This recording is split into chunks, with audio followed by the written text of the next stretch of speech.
Bismillahirrahmanirrahim. Assalamualaikum warahmatullahi wabarakatuh. Alhamdulillahi rabbil alamin, wabihi nasta'in, wa sallallahu ala khairi khalqihi ajma'in, Muhammadin wa alihi tayyibin at-tahirin. Allahumma salli ala Muhammadin wa ali Muhammad. Ikhwan, akhwat sekalian, alhamdulillah, segala puji bagi Allah yang memberi kita taufik, kemudahan dan kesempatan untuk hadir di majlis yang mulia ini untuk melanjutkan kajian rutin kita, tafsir Al-Quran Al-Karim, renungan ayat-ayat suci Al-Quran yang telah kita mulai beberapa waktu yang lalu dengan merenungkan ayat-ayat surat Ibrahim. Pertemuan terakhir kita sebelum liburan panjang Ramadan, Syawal, dan kita baru bisa memulai di bulan Dzulqa'dah ini adalah berhenti pada ayat ke-12 dari surat Ibrahim tersebut.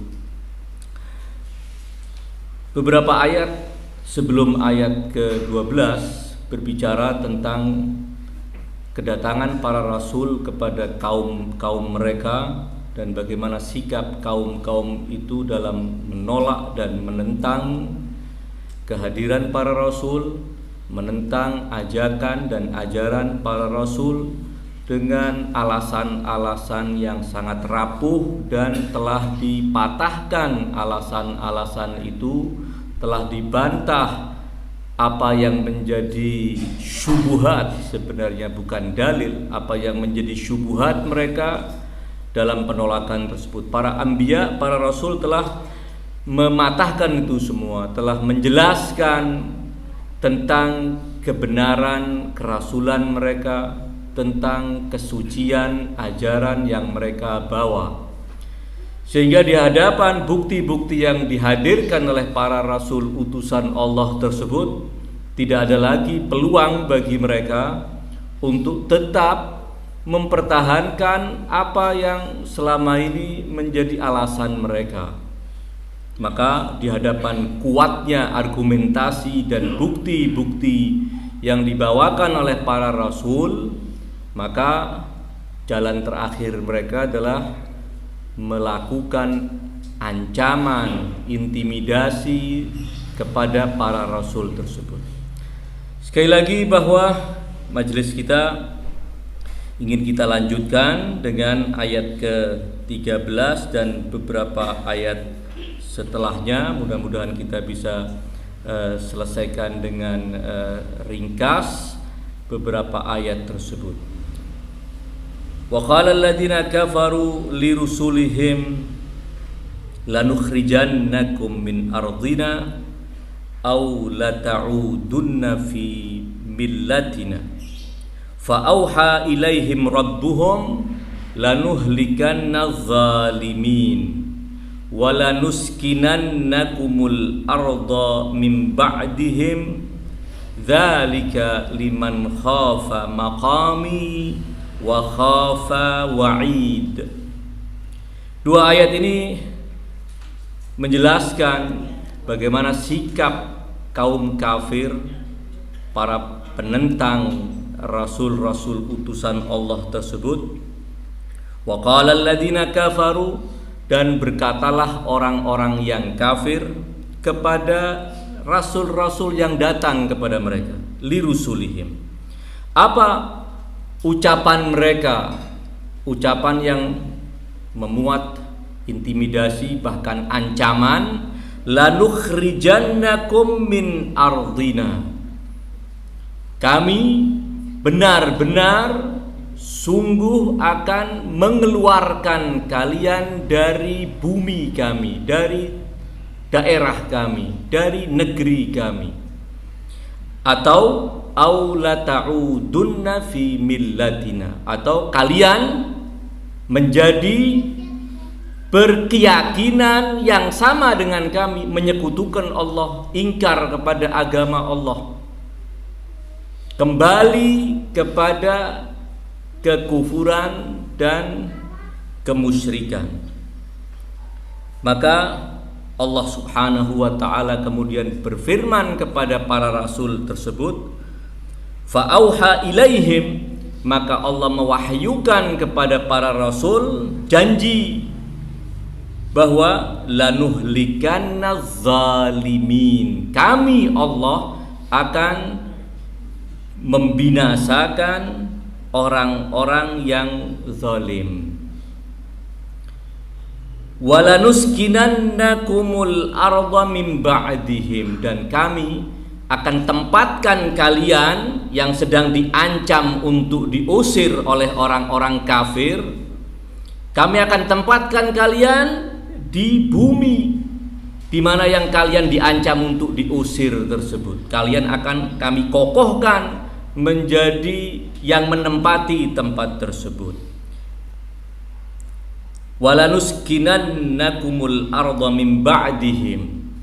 Zalika, janji Allah tersebut akan diberikan kepada liman khafa maqami, untuk orang yang takut kepada maqam Allah, wa khafa wa'id, dan takut kepada ancaman Allah.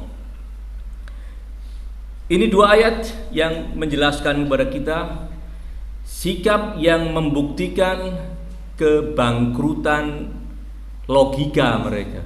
Ketika tidak mampu menghadapi logika kokoh para rasul, ketika mereka lemah di hadapan kekuatan logika yang diajukan oleh para rasul, maka mereka menggunakan bukan kekuatan logika tapi logika kekuatan yang dipakai. Sekarang mereka akan mengancam para rasul tersebut. Lanukhrijannakum min ardina. Pada ayat tersebut ada beberapa hal yang perlu kita cermati, bahwa itulah sikap dari orang-orang yang tidak lagi memiliki kekuatan argumentasi untuk mempertahankan ide-idenya. Tentu ketika Allah mengutus para rasulnya, Allah akan sempurnakan para rasul tersebut dengan bukti-bukti yang tidak lagi memberikan peluang bagi siapapun yang meragukan tentang kebenaran kerasulannya untuk meragukan. Tidak ada samar-samar.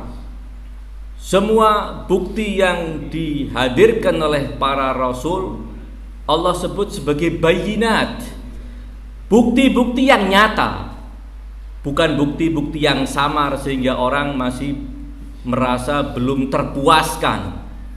Tidak, justru bukti-bukti itu adalah bukti-bukti yang kokoh, yang tidak terbantahkan.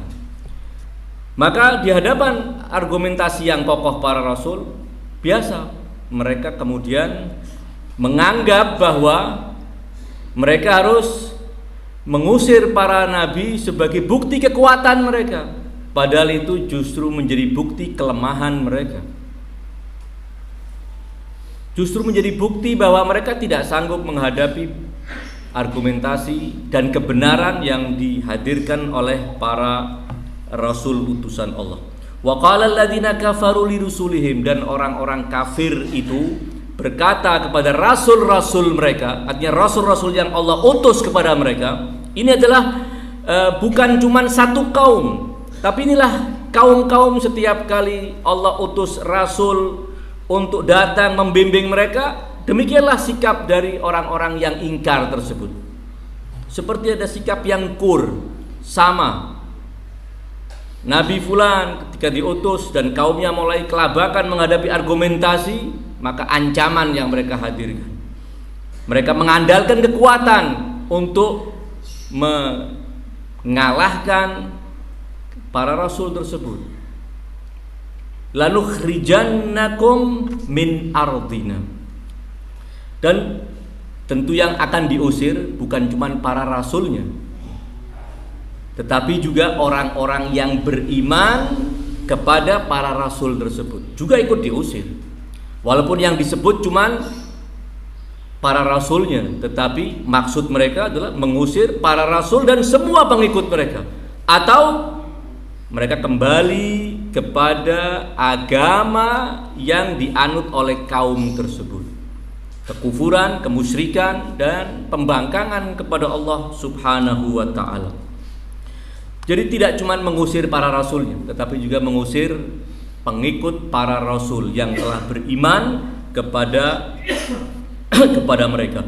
Itu juga bisa kita temukan salah satu contohnya adalah ayat ke-88 surat Al-A'raf yang bercerita tentang Nabi Syuaib dan kedatangan Nabi Syuaib kepada kaumnya, dan bagaimana kemudian kaum Nabi Syuaib memperlakukan Nabi Syuaib dan para pengikutnya. Wa qalal mala'ul ladzina istakbaru, dan berkatalah al-mala'.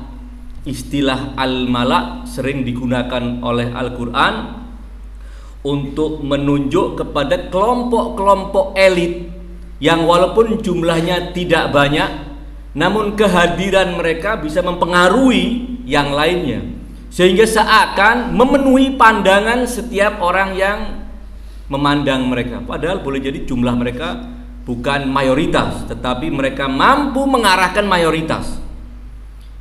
Dan inilah yang terjadi di sepanjang zaman.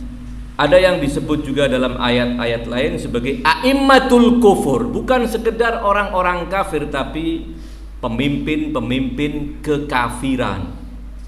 Wa qala al-mala'ul ladzina istakbaru, dan berkatalah sekelompok orang-orang yang bersikap congkak dan menampakkan sikap kecongkakannya, diwujudkan dalam tindakan. Sikap kecongkakannya bukan cuma congkak, tapi tersimpan dalam hati, tersimpan dalam jiwa sebagai karakter orang yang sombong tapi belum menyombongkan, belum istakbar. Kalau sudah istakbar berarti dia mulai mewujudkan sifat dan sikap kibir, dia menentang.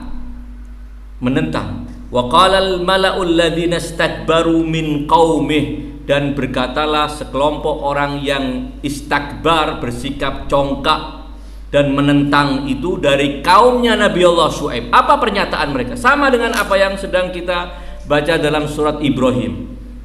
Lanukhrijannaka ya Syuaibu walladzina amanu ma'ak min qaryatina au la ta'udunna fi millatina. Kami benar-benar akan mengusir kamu wahai Syuaib dan orang-orang yang beriman bersamamu dari desa kami. Atau pilihannya, kalau kamu tidak mau kami usir, au la ta'udunna fi millatina. Kalau mau tetap tinggal di desa kami, kamu harus meninggalkan agama yang Allah wahyukan kepadamu. Kamu harus ikut agama kami.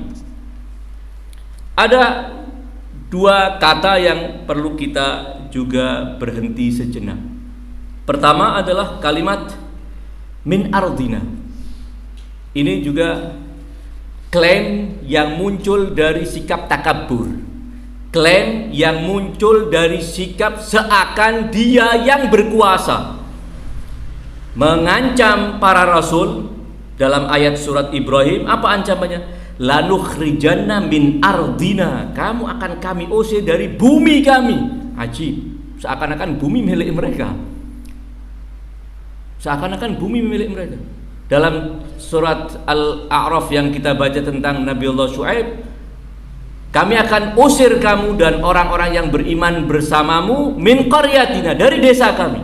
Loh, memangnya kami mencuri tanah-tanah itu juga punya sertifikat yang sama dengan kamu. Kok kamu mengklaim ini desa kamu, bukan desa kami? Seakan-akan hanya berbeda ideologi menjadikan orang tidak punya hak untuk tinggal di bumi Allah. Ini ardullah. Tapi mereka kemudian mengklaim ardina. Seakan mereka adalah orang yang asli di sini, sehingga siapapun yang berbeda dengan mereka harus pulang. Pulang kemana memang? Wong ini negeri kami. Ini desa kami, ini tempat tinggal kami. Ini yang perlu kita cermati, menjadi wujud penerjemahan dari sikap angkuh mereka, mengklaim bumi Allah sebagai milik mereka. Min ardina, min qaryatina. Ini kita saksikan sering sekarang orang yang bersikap seperti qalal ladzina kafaru. Hanya karena perbedaan tertentu kamu harus meninggalkan desa kami. Atau kalau tidak, ya kembali kepada ajaran lama kamu. Kalau tidak, harus diusir. Ini. Kemudian kalimat yang kedua atau kata yang kedua, aula ta'udun, atau kalian kembali. Ya. Kalau kita terjemahkan kalian kembali, apalagi ketika pembicaraan ini dalam surat Ibrahim dialamatkan hanya kepada para rasul, walaupun dalam surat Al-A'raf dialamatkan kepada para rasul atau kepada Syuaib dan pengikutnya.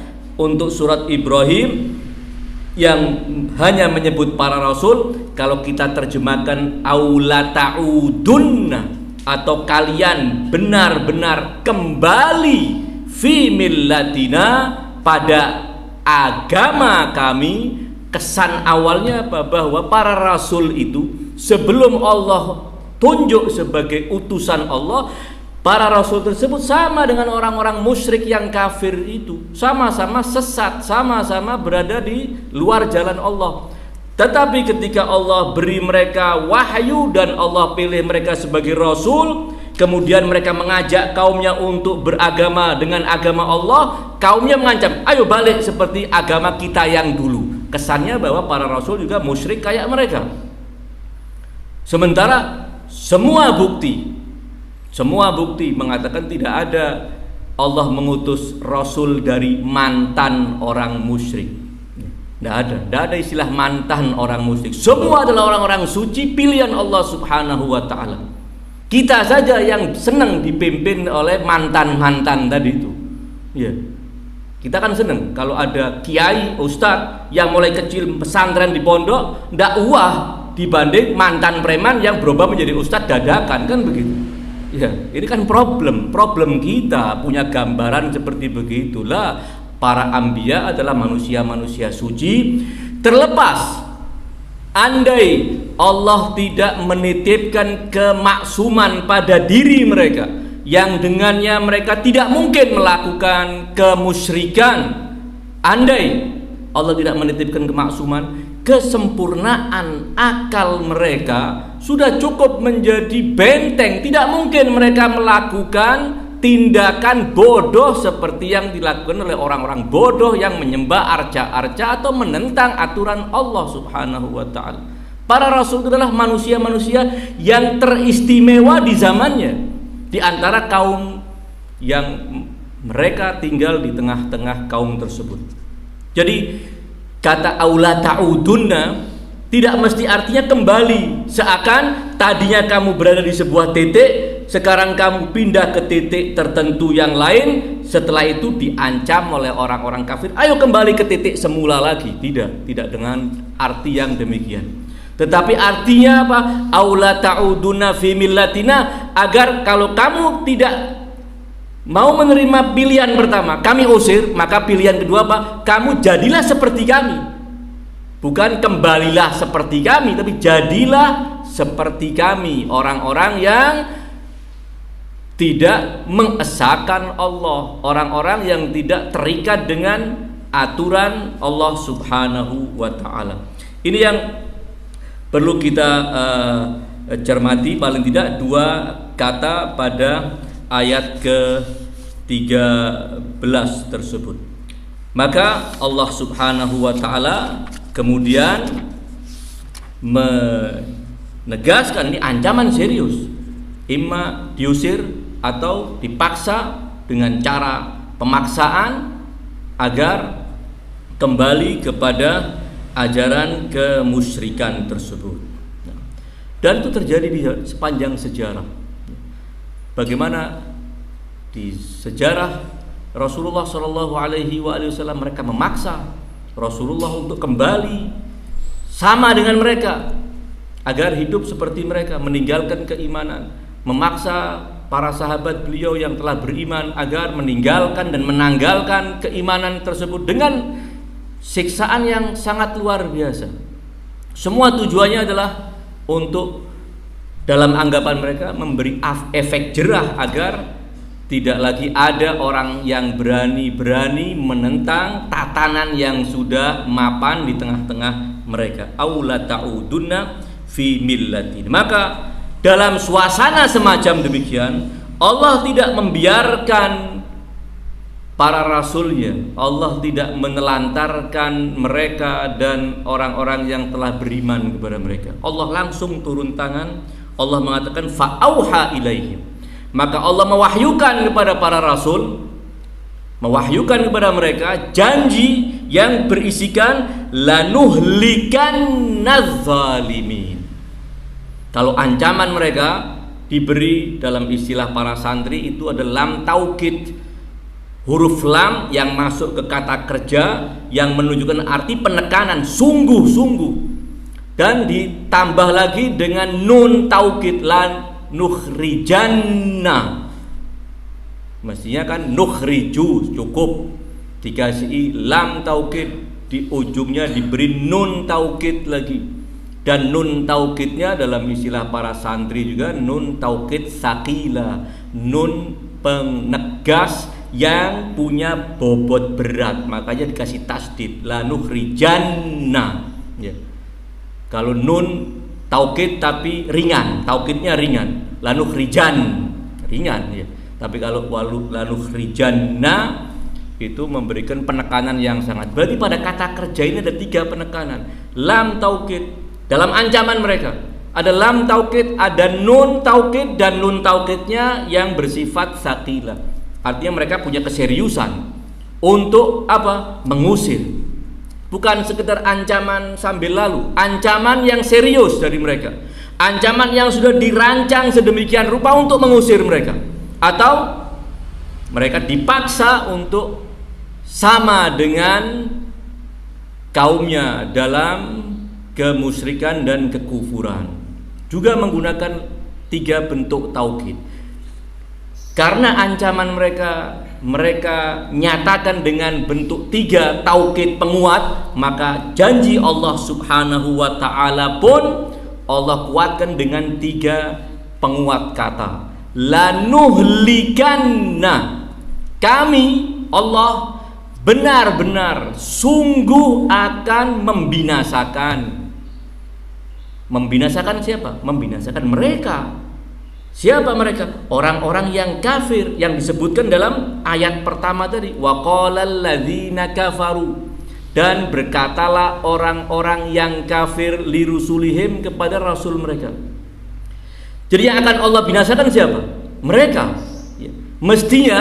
Mestinya dalam aturan penyusunan kata-kata dalam bahasa Arab, sebuah kata benda yang sudah disebutkan, kemudian ketika ingin disebutkan kembali, cukup dengan kata ganti. Kata ganti orang kedua, kata ganti orang ketiga, kata ganti yang menggantikan kata zahir. Kata yang disebutkan alladzina kafaru itu dalam istilah tata bahasa Arab namanya isim zahir ya. Orang-orang yang kafir disebutkan ya. Tetapi ketika kita kemudian menyebut untuk kedua kali dengan mereka, berarti ini kata ganti kan ya, kata ganti. Susunannya seandainya dikatakan demikian, lanuhlikannahum, kami Allah benar-benar akan membinasakan mereka. Itu pas sudah ya. Karena sebelumnya kalimatnya atau katanya sudah disebut, sehingga untuk menyebut kedua kali cukup dengan kata ganti.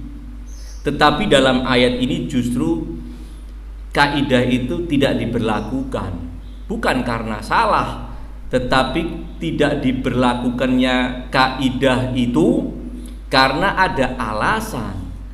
Kalau nanti disebutkan lanuhlikannahum, kami akan binasakan mereka, nanti akan muncul pertanyaan yang masih harus dijawab lagi. memangnya mereka dibinasakan apa alasannya? Kenapa mereka dibinasakan oleh Allah Subhanahu wa taala? Muncul pertanyaan, akan jadi panjang keterangannya kan? Maka agar menjadi simpel, maka lanuhlikanna zalimin. Kami benar-benar akan binasakan orang-orang yang zalim itu. Sehingga menjadi jelas bahwa mereka dibinasakan karena kezaliman mereka. Penyebutan status mereka sebagai orang-orang yang zalim itu menjadi catatan yang menjelaskan kepada kita, itulah sebabnya, itulah alasannya kenapa Allah membinasakan mereka, karena mereka zalim. Sehingga siapapun, tidak cuma umat para rasul yang mengancam mengusir mereka, siapapun orang yang zalim pasti akan mengalami nasib yang sama, karena punya sebab yang sama. Dan itu dibangun dalam sebuah kaidah dalam tata bahasa, juga disebutkan dan berlaku pada disiplin ilmu yang lain, bahwa menyebutkan sifat itu musy'irun bil illiyah, ya. Menyebutkan sifat itu mengindikasikan, mengesankan, memberi isyarat tentang bahwa sifat itulah yang menjadi sebab. Kalau saya katakan dalam sebuah ungkapan, ada orang namanya Zaid katakan, dan kebetulan dia alim. Lalu ketika saya memerintahkan anak saya, wahai anakku, hormatilah Pak Zaid, akrim Zaidan, maka apa yang akan difahami? Ayah memerintah anaknya agar menghormati seorang yang namanya Zaid. Kenapa harus dihormati? Tidak jelas dari kalimat itu. Apa karena tuanya? Apa karena dia tetangga sebelah rumah? Atau karena dia orang yang derma? Atau banyak. Tetapi ketika seorang ayah di hadapan anaknya, ketika ada seorang alim yang bernama Zaid, kemudian ayahnya mengatakan, wahai anakku, akrimil alim, hormatilah si alim itu. Berarti akan menjadi jelas bahwa perintah ini ayah itu mengalamatkan perintah ini dialamatkan kepada anak itu agar menghormati si fulan tadi itu karena ilmunya, bukan karena sesuatu yang lain, bukan karena dia lebih tua, bukan karena dia derma, bukan karena alasan yang lain, semata karena alasan keilmuan dia. Ini kaidah yang dibangun. Karenanya ketika Allah mengatakan lanuhlikanna zalimin, Allah mengatakan bahwa kami akan membinasakan orang-orang yang zalim. Kami akan membinasakan orang-orang yang zalim tersebut. Kembali bahwa ayat ini menjadi bukti betapa orang-orang kafir tidak mampu menghadapi argumentasi dan bukti-bukti yang dibawa oleh para rasul, sehingga mereka melakukan ancaman, dan kemudian Allah tidak membiarkan para rasulnya, orang-orang yang beriman, terus mengalami intimidasi dan ancaman, maka Allah akan membinasakan mereka. Tetapi sekali lagi, kita jangan gara-gara hidup serba instan, kita minta semuanya instan. Kita hidup dalam pola hidup kita semuanya instan. Dulu orang-orang tua kita kalau mau menyajikan makan, mungkin mulai subuh dia sudah masak segala macam ya. Tapi sekarang tinggal semenit semua sudah tersajikan di meja instan. Sehingga kita pun pikiran kita terpengaruh, semua minta instan. Padahal tidak ada yang demikian. Untuk janji Allah tidak mesti instan. Ketika Allah mengatakan lanuhlikanna zalimin, bukan berarti besok kemudian pasti Allah akan binasakan mereka, ya. Allah akan tolong, Allah akan bela para rasulnya, tetapi tidak berarti pembelaan itu waktunya kita yang menentukan, para rasul yang menentukan, umat yang mukmin yang menentukan, tidak, Allah yang menentukan kapan mereka akan dibinasakan dan dengan cara apa Allah akan membinasakan mereka. Aula ta'uduna fi millatina, maka Allah mewahyukan kepada para rasul, lanuhlikanna zalimin, kami benar-benar akan binasakan orang-orang yang zalim karena kezaliman mereka.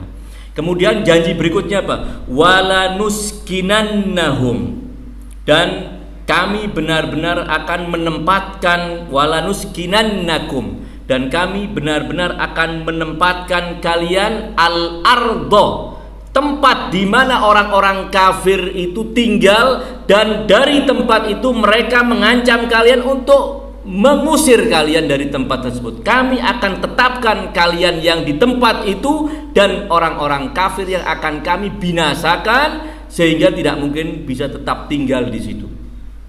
Ini janji yang kedua. Walanuskinannakumul arda min ba'dihim, dan kami akan tempatkan kalian di al-ardo, tempat di mana orang-orang kafir itu dulu tinggal, min ba'dihim, setelah kehancuran mereka, setelah mereka dibinasakan oleh Allah Subhanahu wa ta'ala. Walanuskinannakumul arda min ba'dihim. Kemudian Allah mengatakan, ini tentu janji untuk kalian para rasul dan orang-orang yang telah beriman kepada para rasul, yang hidup bersama para rasul, yang mengalami ancaman langsung dari orang-orang kafir. Tetapi kemudian Allah juga menyebutkan zalika, janji itu. Zalika itu isim isyarat, kata yang menunjukkan kepada sesuatu yang telah disebutkan sebelumnya. Zalika, janji Allah itu untuk membinasakan mereka. Janji Allah untuk menempatkan kalian di tempat yang kalian terancam untuk terusir tersebut. Zalika liman khafa maqami wa khafa wa'id. Itu akan diberikan kepada siapa? Orang yang khafa maqami, yang takut kepada maqamku, kata Allah. Kata maqam itu adalah dari kata kerja qama, al-qiyam, ya, masdarnya al-qiyam dan al-maqam. Ada beberapa kemungkinan makna yang dimaksudkan. Maqam dalam artian pengaturan Allah. Allah yang mengatur alam semesta ini, dan pengaturan Allah ditegakkan di atas keadilan.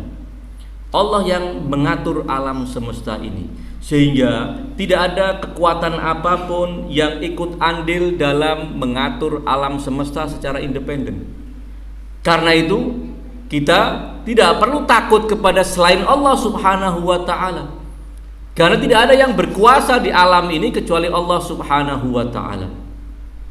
Atau maksud dari maqam adalah kelak di hari akhir mahkamah Allah akan Allah gelar, dan Allah akan membalas orang-orang yang beriman dengan kebaikan, dan Allah akan membalas orang-orang yang kafir dengan keburukan. Itu yang ditakuti.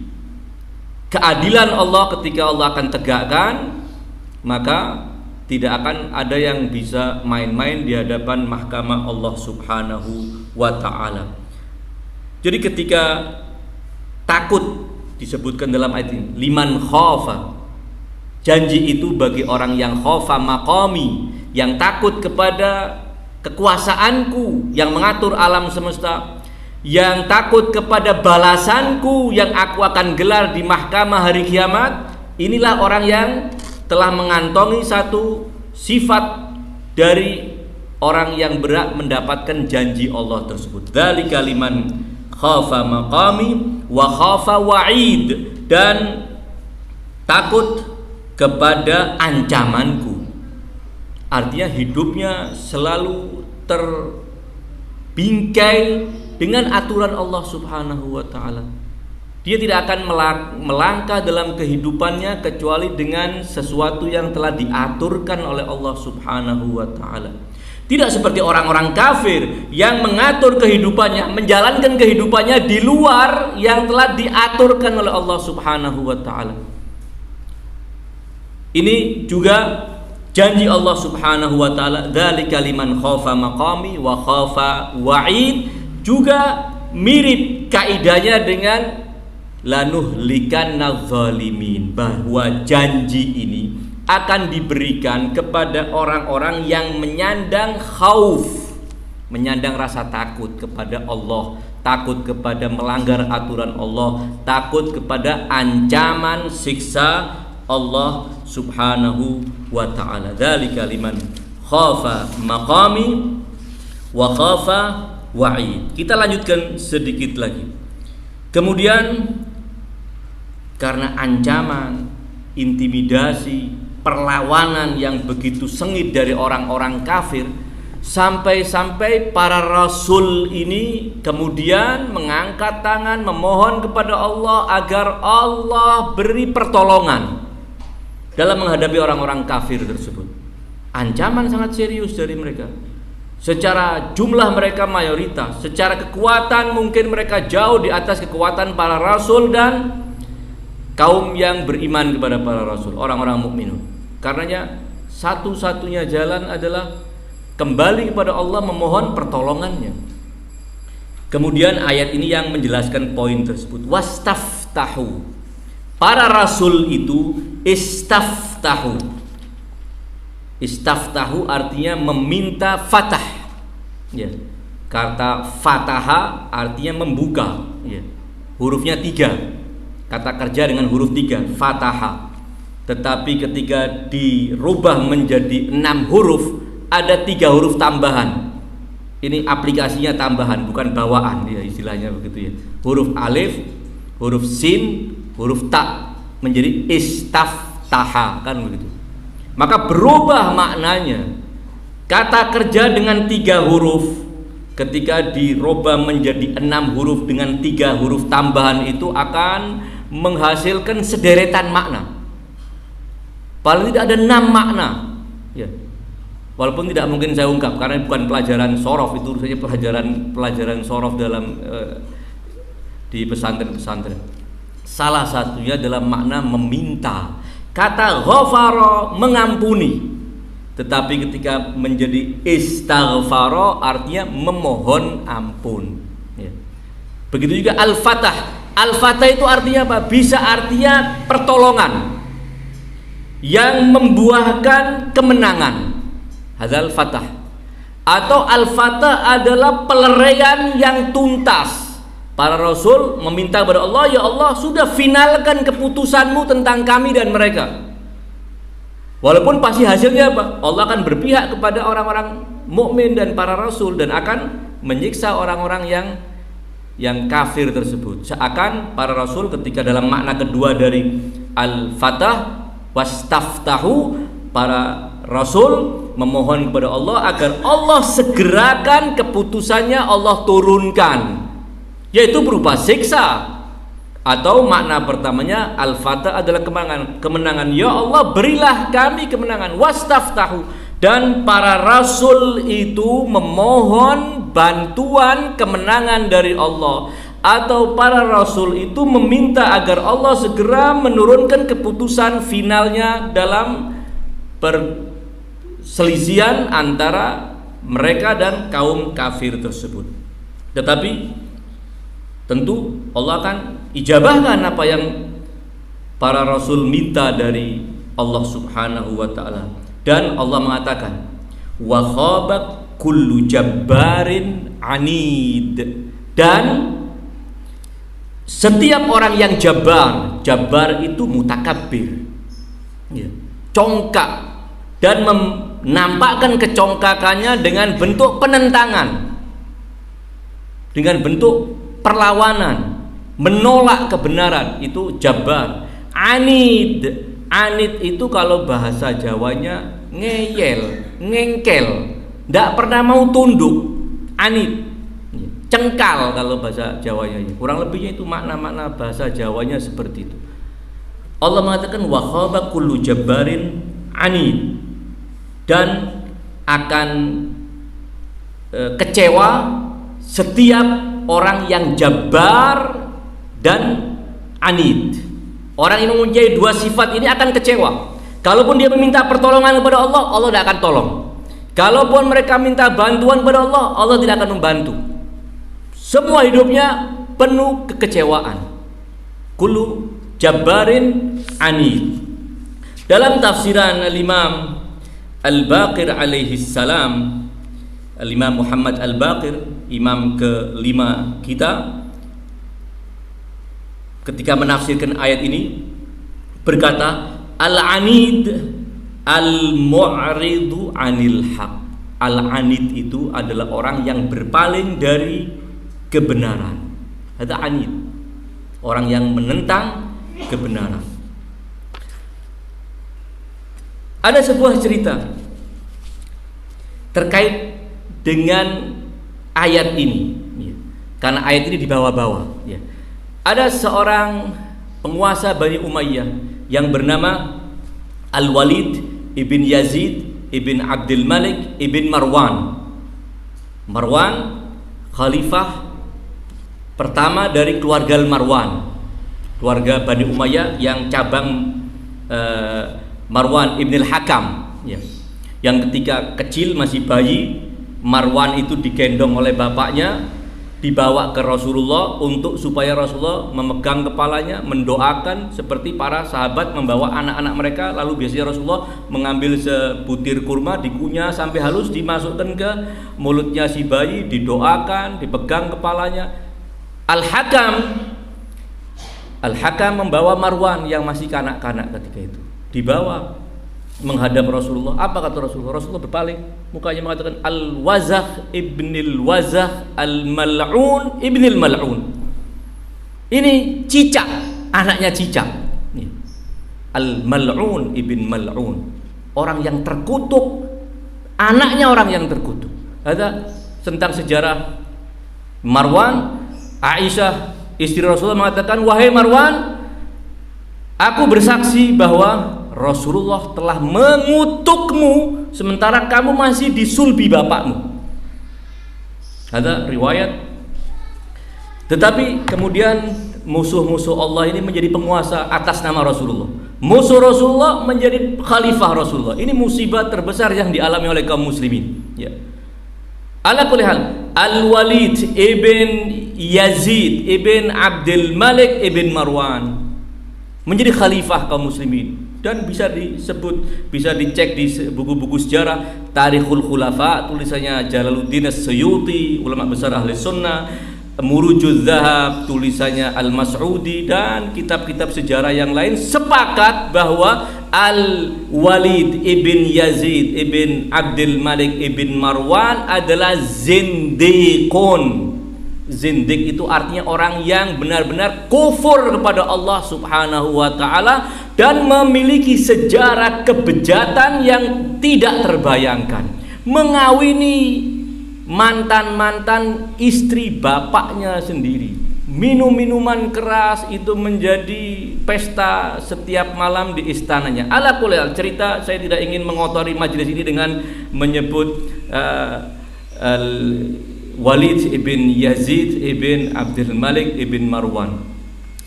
Al-muhim, Al-Walid pada suatu hari membuka Quran, maksudnya bukan mau tabarruk, bukan mau ngaji tafsir, bukan. Buka Al-Quran, mau lihat kira-kira di lembar atau di baris pertama, pada lembar pertama yang dia buka, ayatnya kira-kira enak enggak untuk didengar, memuat makna-makna yang memberikan harapan untuk masa depan dia atau tidak. Dibukalah, ngawur buka gini, baris pertama yang terbaca wastaftahu wa khaba kullu jabbarin anid. Ketika melihat itu, langsung mushaf itu dia lempar dan dia perintahkan ajudannya untuk meletakkan mushaf lembaran Quran itu di sebuah sudut. Kemudian dia minta busur dan anak-anak panah, dia panah itu sampai hancur itu lembaran-lembaran mushaf Al-Quran, karena terus dihujani oleh anak panah yang dibidikan oleh Al-Walid ibn Abdul Malik ibn Marwan. Bisa dilihat dalam tafsir Al-Qurtubi ketika tafsir wastaftahu wa khaba kullu jabbarin anid, bisa dilihat di buku-buku sejarah. Al-muhim, ketika dia lempar Quran itu, kemudian dia panah, setelah dia pajang diletakkan di dinding, dia panah terus sambil menggubah bait-bait syair mengatakan demikian, atu'idu kulla jabbarin anid fahadha ana jabbarun anid. Apa kamu wahai Quran mengancam setiap orang yang Jabbar Anid, inilah saya ini loh Jabbar Anid. Idza ma ji'ta rabbaka yauma hasyrin, nanti kalau kamu menghadap Tuhanmu di hari kiamat, sampaikan keluhanmu. Faqul ya rabbi kharraqanil walidu, wahai Allah, aku telah disobek hancur oleh al-walid. Laporkan kepada Allah Subhanahu wa taala, tidak takut saya. Hadza khalifatul muslimin, yang kalau kita tidak mengimani kekhalifahannya, bisa-bisa punya problem besar kita di hadapan sebagian orang.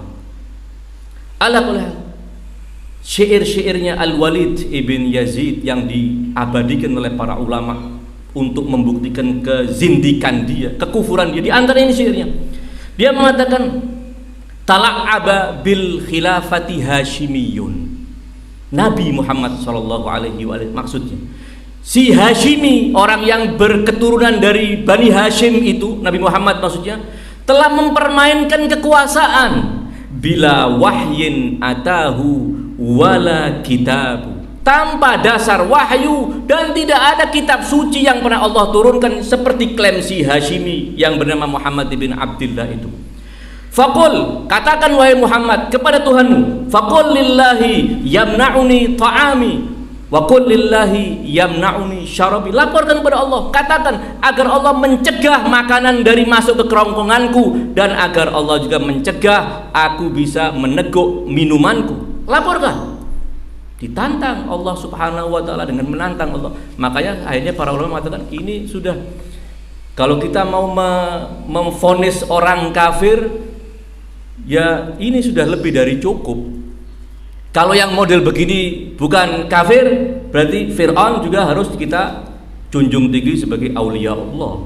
Tidak lebih baik dari Fir'aun orang yang semacam demikian. Al-ayhal, ini cerita tentang wastaftahu wa khaba kullu jabbarin anid. Akan kecewa dalam kehidupannya, tidak pernah kehidupannya sukses. Wa khaba kullu jabbarin anid, di dunia, lalu di akhirat apa nasibnya? Min waraihi jahannamu, di setelahnya nanti di akhirat maksudnya adalah neraka jahanam yang sudah menanti Jabbar Anid tersebut. Kemudian apa siksa yang Allah siapkan untuk orang ini di neraka jahanam? Wa yusqa min ma'in sadid, dia akan diberi minum dari minuman yang terbuat dari apa? Atau minumannya itu apa? Nanah bercampur darah yang biasa ada di luka-luka yang ada di badan manusia. Nanah yang sudah bercampur dengan darah. Ada sadid. Tentu bukan makanan yang atau bukan minuman yang enak, ya, menjijikkan, apalagi ini di neraka. Di dunia saja kalau namanya nanah bercampur dengan darah, jangan lagi kita dipaksa untuk minum. Lihat saja kita sudah tidak sanggup, kan demikian. Namun ini menjadi minuman orang yang Allah sebut dengan Jabbarun Anid tersebut, ya. Dalam tafsir Al-Qummi, Ali bin Ibrahim Al-Qummi mengatakan demikian. Maka minuman itu didekatkan kepada orang kafir yang Allah sebut dengan Jabbarin Anid tersebut. Maka fa yatakarrahuhu, dia sangat tidak suka, ya. Tetapi fa idza dana minhu, ketika didekatkan, seluruh wajahnya menjadi rontok daging-dagingnya. Syawa menjadi terbakar semua daging wajahnya. Wa waqa'at farwatu ra'sihi, bagian depan kepalanya akan lontrok semua. Nah, kemudian faida syariba, apabila dia minum minuman itu, taqatta'at am'a'uhu, semua organ dalam dadanya hancur berkeping-keping. Wa muzziqat tahta qadamaihi, dan akan tersobek semua sampai jatuh ke kakinya. Dan wa innahu la yakhruju min ahadihim mithlul wadi sadidun wa qaih. Lebih dari itu, si orang itu sendiri memproduksi sadid tersebut, akan keluar dari badannya sadid tersebut. Ini adalah siksa Allah buat orang tersebut. Wa khaba kullu jabbarin anid, dan celakalah dan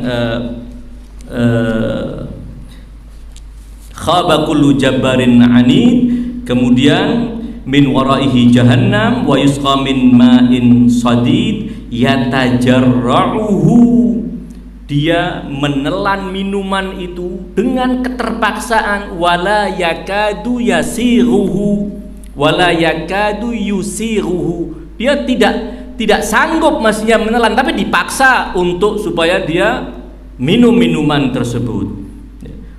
Apa berarti sampai di sini siksa Allah untuk ini? Belum. Ini sudah mengerikan, tapi masih belum apa-apa. Wa ya'tihil mautu min kulli makan, siksa-siksa yang begitu pedih datang dari semua penjuru sampai hampir-hampir dia mati. Dan jangan disamakan dengan kehidupan kita. Kita kalau dipanggang wal'iyadzubillah di kompor biasa, sakitnya lama karena tidak langsung terbakar kita. Tetapi kalau kita dimasukkan ke tungku api yang entah berapa ratus ribu Celsius panasnya, insya Allah tidak terasa. Begitu masuk sedetik hilang sudah, kita habis kan, begitu ya. Apalagi di neraka, oh kalau gitu rohit ya kan, begitu masuk hilang kita habis. Lah, diberi kekuatan oleh Allah Subhanahu wa taala kita supaya merasakan sakitnya yang tidak berhenti ya. Diberi kekuatan. Wailah kalau fisik kita, jangan lagi masuk neraka, masuk kawah saja kita cuman paling jerit sedetik, setelah itu sudah mati, selesai, tidak merasa sakit apapun kan, begitu. Tapi di akhirat alamnya beda, tidak akan pernah sama dengan alam kita. Wa ya'tihil mautu min kulli makan wa ma huwa bimayyit, tapi tidak mati dia, sehingga tetap merasakan betapa sakitnya siksa Allah tersebut. Selesai? Belum ternyata. Wa min waraihi adzabun ghalib, di balik itu masih ada lagi siksa yang keras untuk mereka. Karenanya pada akhir ayatnya, mazalul ladzina kafaru bi rabbihim a'maluhum karamadin ishtaddat bihi rihu fi yaumin 'asif la yaqdiruna mimma kasabu ala syai' dzalika huwad dhalalul ba'id. Perumpamaan orang-orang yang kafir terhadap Tuhan mereka, amal-amal mereka seperti ramad, seperti debu, ishtaddat bihir rihu fi yaumin asif, yang dihempas oleh angin kencang di musim angin tersebut. La yaqdiruna mimma kasabu, tidak akan ada yang tersisa, semua akan dibawa oleh angin kencang tersebut. Itulah perumpamaan orang-orang yang kafir, sehingga apapun yang mereka lakukan di dunia tidak akan membuahkan hasil kecuali kesengsaraan, tidak akan ada pahala yang dia lakukan. Dzalika huwad dhalalul ba'id, itulah kesesatan yang jauh. Ikhwan akhwat sekalian, alhamdulillah beberapa ayat telah kita renungkan sekilas. Tentu di balik apa yang sudah kita sampaikan, yang kita dengar hari ini, tentu makna ayat ini sangat luas dan tidak boleh kita berhenti pada kajian kali ini. Artinya kita masih dituntut untuk memperdalam dan terus memperdalam, dan itulah wasiat para imam suci kita. Wassallallahu ala khairi khalqihi ajma'in Muhammadin wa alihi tayyibin at-tahirin wa ghafarallahu lana wa lakum amin. Wassalamu alaikum warahmatullahi wabarakatuh.